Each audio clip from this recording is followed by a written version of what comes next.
This is San Antonio, a vibrant, big city with a storied U.S. history arguably stretching all the way back to the Texas Revolution, as Texas and San Antonio, once the biggest city in the state, were annexed by the United States just a decade after Texas's independence. The 170 years since U.S. annexation has been kind to Texas, bringing tens of millions of residents and trillions of dollars of value there, as oil in the Permian Basin and strict business-first policies have helped shape Texas into America's second biggest population and economy. But San Antonio, with its 1.5 million residents, making it the seventh largest city in the entire United States, stands apart from other Texas cities not because of its size, but because San Antonio is mostly forgotten, despite it being larger than every other Texas city outside of Houston. Part of that comes from San Antonio being located about 80 miles off the Texas capital in Austin, making it more remote than other cities in the Texas Triangle.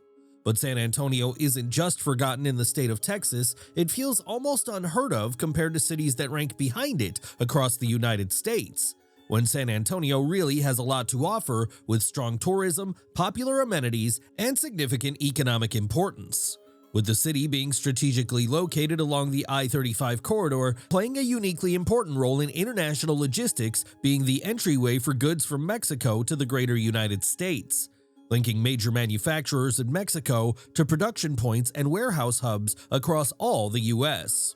But for a significant growth city with the scale of San Antonio to be posting top-line GDP growth of 4.6% and doing $17 billion in annual tourism, you'd expect to be hearing all about that city's wins and losses, something true of other Texas cities like Austin and Dallas. The apartment market in DFW, we have the highest rent. We've had the highest rent increases of anywhere in the country in the last year in DFW as a whole. But that isn't the case with San Antonio, and that's why I call it America's biggest forgotten city.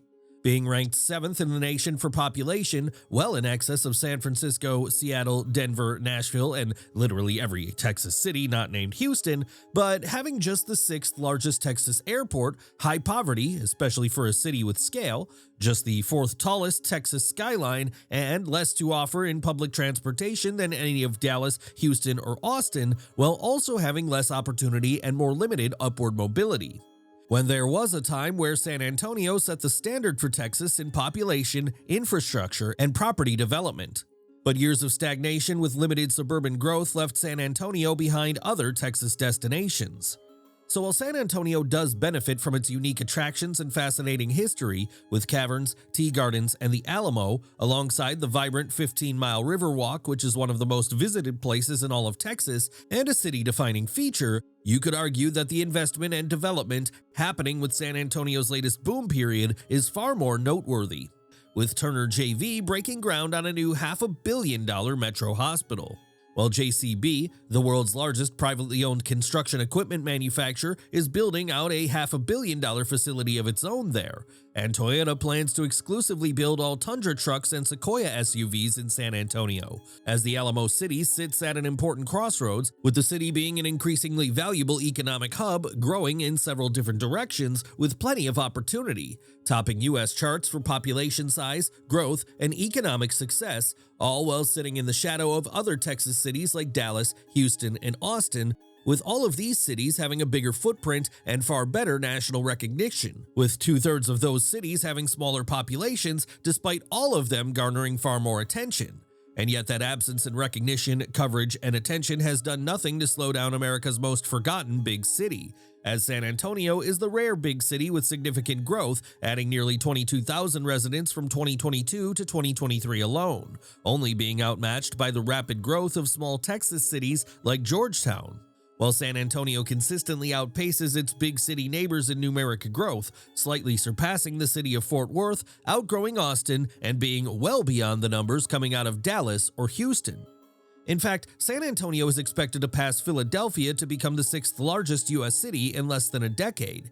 But San Antonio's latest growth spurt is far more understandable than its overall lack of attention, as it stands as one of the most affordable real cities in all of Texas at a time where increasingly high housing has made Dallas, Houston, and especially Austin further and further out of reach.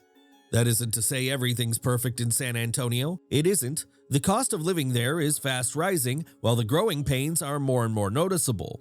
something that's needing to change fast as this surge in population and industry is overrunning the city's capacity. But as much as this recent boom period has changed the city of San Antonio, it really hasn't changed this underlying story. So, and I'm paraphrasing Ted Mosby here, but this big feeling of San Antonio being a much smaller place than it actually is comes from a lot of little reasons. From its geographic location, good for cargo transport, but more distant from other Texas populations, to it having real small-town vibes and fewer traditional big city amenities.